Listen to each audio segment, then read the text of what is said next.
Can you stop? Sure. Interview? Alright. Well, what's your name? Bud Kenny, Bud Kenny, where are you from? Leola, Pennsylvania. Where are you going? Well, we're going out to the west coast of Oregon, down the coast to San Francisco, and then we'll end up in Hot Springs, Arkansas. What's your friend's name? That's Maybelline. Maybelline the horse. What made you want to do this? Well, I felt like I needed to get out and learn something about other people, about life, my fellow man, what have you. So I figured the best way to really get to know someone is to walk through his neighborhood and spend some time around there. So that's what I'm doing. I'm writing a series of books on people's lifestyles in America and about this trip, of course. And so I'm just kind of taking my time to get out and find out what other people are doing and saying and feeling in this country. And so I've been spending the last year, 3 months and 6 days doing just that. Have any interesting experiences on the highway? Oh, yeah. I've been in some pretty strange predicaments. I've been hit by lightning. I lived in a cave in Wisconsin for 3.5 months. I was down on Pine Ridge when the shooting broke out in June, and that was pretty interesting. I spent 3 months living with, not 3 months, but a month living with the Crow Dog family and the Black Elk family in South Dakota. And, there's been a lot of things happen. You almost get run over a few times, but mostly people have been real good. Been caught in blizzards, things like that. When did you start? June 5th of 74. Yeah. 74? Yeah, that's what I said. I've been on the road a year, 3 months, and 6 days today. Wow. I don't have any more questions. What do you do at night? Do you pitch a tent or what? Usually I pitch a tent. My tent got ripped to pieces down here around Alzada, so I'm kind of hoping the weather holds out until I can get enough money together to buy another one. I make jewelry from things I find laying along the road, wire, feathers, things like that. And I try and sell that, so I'll try to sell some when I get to Billings. And I pick up pop bottles, you name it, yeah. I used to be a disc jockey in Oklahoma City, so this is quite a change from what I used to do. I used to sit down, play the records, and be a super duper rock and roll star. Did concerts and things like that, and I just decided I was learning things, but I wasn't really learning a lot about what people are doing. And I feel like this country's getting ready to celebrate its 200th anniversary, and I think it's a good time for us to get out and really evaluate where we stand and what we're doing. So I guess I've kind of self-appointed myself as the person to do that. I've come through downtown Chicago, downtown Cleveland, spent 2 days in the South Side ghetto of Chicago.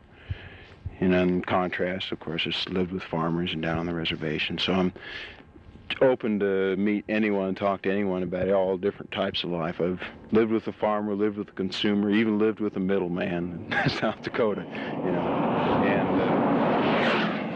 it's been an interesting time to be on the road because during this times when the changing of the presidents took place, and of course the economy is doing whatever it's doing. And it's interesting to see what people have to say about that. How do you like the reservation, just Spencer? You mean the Cheyenne reservation? It's a lot different from the South Dakota reservations. People are a little more at ease than they are in South Dakota. In South Dakota, everyone travels with a gun. And of course, physically, it's just a beautiful country. I was kind of dreading, having to go through a reservation again. I thought, oh my gosh, it's such a heavy thing before. I learned a lot, but it's just so intense that, after a while, it drives you nuts. I thought I'm going to have to go through that again, but I didn't find that. People were a lot different. People were real friendly to me. The only problem I had was woke up one night with a rat in my hair. I was camped out, mice all over me. But other than that, people-wise, it was just real nice. And of course, physically, it's nice too. What you can do when you get to wherever you're going? Well, after I get through with the trip, I'm going to sit down for a while and Well, I'm going to take a vacation. I'm going to go down and see my family in Florida. And then I'm going to go back to Wisconsin and start working on the books. I've got enough notes now for 2 books, and I'm starting notes for the 3rd book right now. What kind of books? Well, it'll deal with, like I said, the trip. You know, it'll go along chronologically as the trip goes, but it'll deal with histories of people, histories of the country, what's going on in the country right now. That'll all be incorporated. It'll also be a cookbook, a book on construction. I've lived in teepees, I've lived in a cave, I've lived in domes, I've lived in A-frames, everything you can imagine on this trip. And I'm sure by the time I get finished, it's going to be even more, you know. And it's interesting how these things are constructed, different ways people are living, people who are generating their own electricity nowadays, people who are, I've even been in a house in Minnesota that was heated with solar energy, you know, and that's all going to be incorporated in the book. It's going to be kind of a lifestyle in America in the 70s, I guess. Yeah. Could you tell us about some of the supplies that you carry on a trip like this? Yeah, and I guess I ought to mention, when I started this trip, I packed this horse, you know, and she kept getting sore, and finally just got too much, so some farmers in Martin, South Dakota built this cart for me. In the top part, in the case there, I carry mostly whole grains, things like pearled barley, whole oats, brown rice, lentils, different types of beans, dried things like that. I maintain mostly a vegetarian diet when I'm on the road. I'm not necessarily a vegetarian, it's just that's the easiest way for me to eat, and then also I eat a lot of wild food. But mostly I carry grains, and then I will stop and I'll buy a pepper or tomato or something like that to add to it if I've got the money to do so. And that's pretty much what I eat. And then of course I have the shoeing tools for the horse to do that myself. Then I have a stove now. I didn't have a stove before, but I had to have one to go through the Black Hills. So I've got a stove and you know, various camping equipment, pots and pans. I got a sprout jar, I grow sprouts.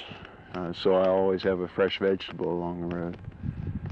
Writing material, and then things for making jewelry.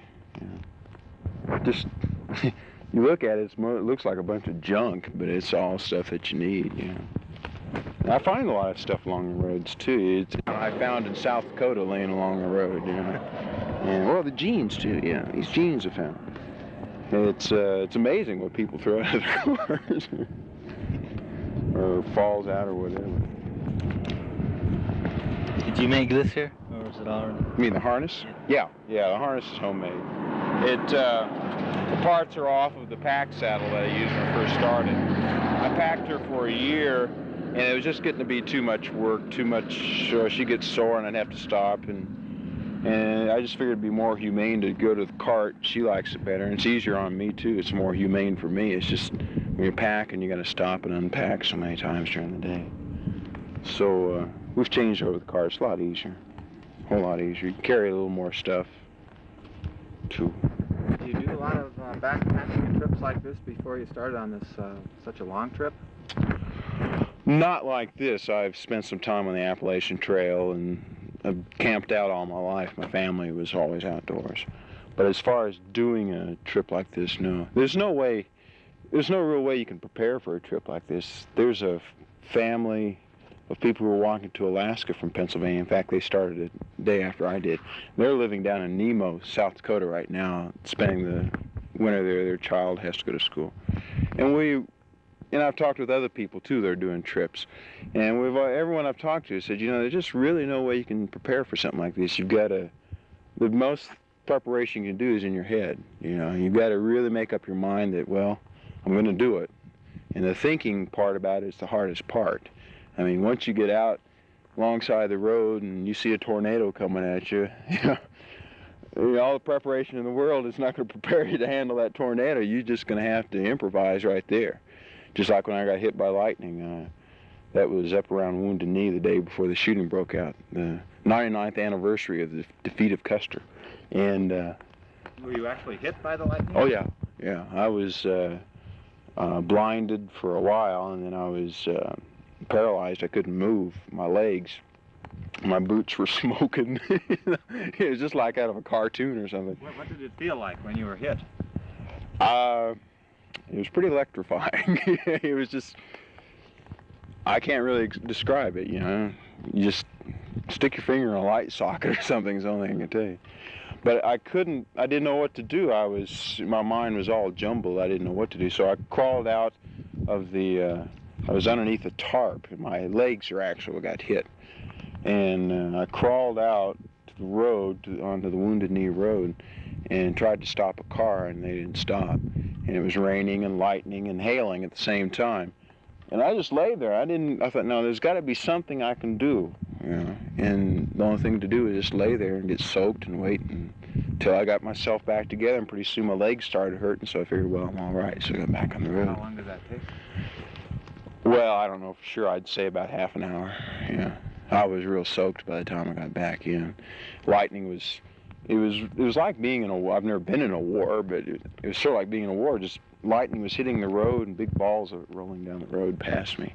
I just knew I was going to die. Yeah. I almost did die around Martin, South Dakota. I came down with blood poisoning while I was on the Rosebud Reservation. Eating the diet that the people eat there is, well, it's not as nutritious as it should be. And I spent some time clearing some land, and I got a lot of dirt and sores and things. And I had a streak going up my arm. By the time I got to the Martin hospital, I had a streak right here. It was about 1.5 inches from my heart, and I had a temperature of 103 degrees, and I'd walked 9 miles that day. And he didn't ask me any questions or anything. He just slapped me in bed and hooked me up to all kinds of things. And then Maybelline got a virus in the Black Hills and almost lost her to pneumonia. And we spent about 2 months healing up from that. So we've had our times. I had a dog, and he was stolen from me while I was down in Rosebud. So we've had some tough times, but by and all, everything's doing okay. Those 2 circles on the top of the trunk there, it's an old hobo sign. It means everything's all right, and that's the symbol of this trip. Everything's just fine. So you had Wounded Knee when there was any of the action there? Oh, in '73? No. I was, I think, in Oklahoma at the time. No. What was your closest contact with traffic? I probably, being on Michigan Avenue in the Loop in downtown Chicago at 4:30 in the afternoon on a Wednesday. I guess that's probably, people are kind of wondering what I was doing there. When the thing broke out down in Pine Ridge this last June, I got pretty close to that. I was in there before the press was there, and I met Mrs. Jumping Bull as she was escaping the next day. One of her sons came down from Hot Springs and took her to Hot Springs, and she stopped, and she and her son talked to me about it. And what they told me was certainly a lot different from what you hear from the press, And it's kind of a sad situation. Real sad. This woman's 76 years old, and the federal agents were threatening to take her to jail, and that was the whole thing. So I got pretty close to that, too. Almost too close. Yeah. Have you ever been stopped by the police on the road? Oh, yeah. Yeah, I was stopped 7 times in one day by the FBI when I was in Ogallala. I've been stopped. Just, the police have been very cordial to me. I've really had no problems. Usually they're just curious as to what you're doing and want to make sure you try to stay away from the traffic as much as possible. But the police and the general public have been very kind, very helpful. I've been in some tight situations, like with the weather. I was in Minnesota during the blizzard that hit just before Easter there. Several people died. And it was so bad that I couldn't see Maybelline behind me. It was snowing so bad. And a farmer came out and took me in. And, I helped him around the farm. And like I said, the farmers built this cart for me. Martin, that's the way people have been. They've been real good. It's good to know that this country is still that way. I mean, the government may be all screwed up, and maybe some of our values may be all screwed up, but our people are sure good. All people, black people, white people, red people, yellow people. They've all helped me out. And it's good to know that. It's real good to know that.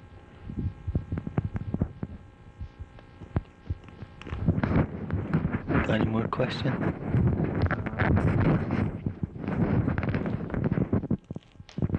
We're from Busby School. These are two students in my media production and photography class, and heard some rumors this morning that you were around, and we're afraid you might be out of sight past the interstate, but we're glad we were able to track you down. Yeah. Would it be possible, would we have your permission to broadcast this videotape out over the air if... Sure. Okay. We have an opportunity from a local TV station to do just that, and we'd really appreciate it. Oh yeah, that happens all the time. Uh-huh. Yeah, I'm just sure. I kind of want people to know what I'm doing. You know, I feel that part of this, I guess you would say, is an anti-gasoline thing. You know, I feel that, you know, I'm not going to play the game anymore with putting out the money for Exxon, for the president of Exxon, to, when he says he's got a gas shortage going on, and that comes up with a 60% increase in profits the next year. That's no. There's other ways to get around, and I think that we need, as a people in this country, to become more self-sufficient and put them right where they belong. And I use some gasoline. I use it for my stove, and I use kerosene for my lantern. I use about 20 cents worth of kerosene a month, and probably $1 worth of gasoline a month. You know? And but I don't have to have that. You know, I think we've gotten to where we think we have to have all these things, and we don't have to. And I think these conveniences that we have are nice, but if we're going to be enslaved to them, they're no good. So I've kind of shucked all that. I got rid of my van, and got rid of my credit card, and now I'm living. Yeah, and I'm a lot better for it. I'm stronger for it. I'm healthier for it. And I'd like to see America do that. You know, I've met a lot of bicyclers. There's other people who are walking cross country now. Even, you know, there's a guy who roller skated cross country last year. There are other ways to get around. You don't have to burn that gasoline. You know, you don't have to poison the air. So that's not the reason I'm doing the trip, but I include that too, because, you know, we don't need it. We don't need to be paying the outrageous prices they're asking us to pay.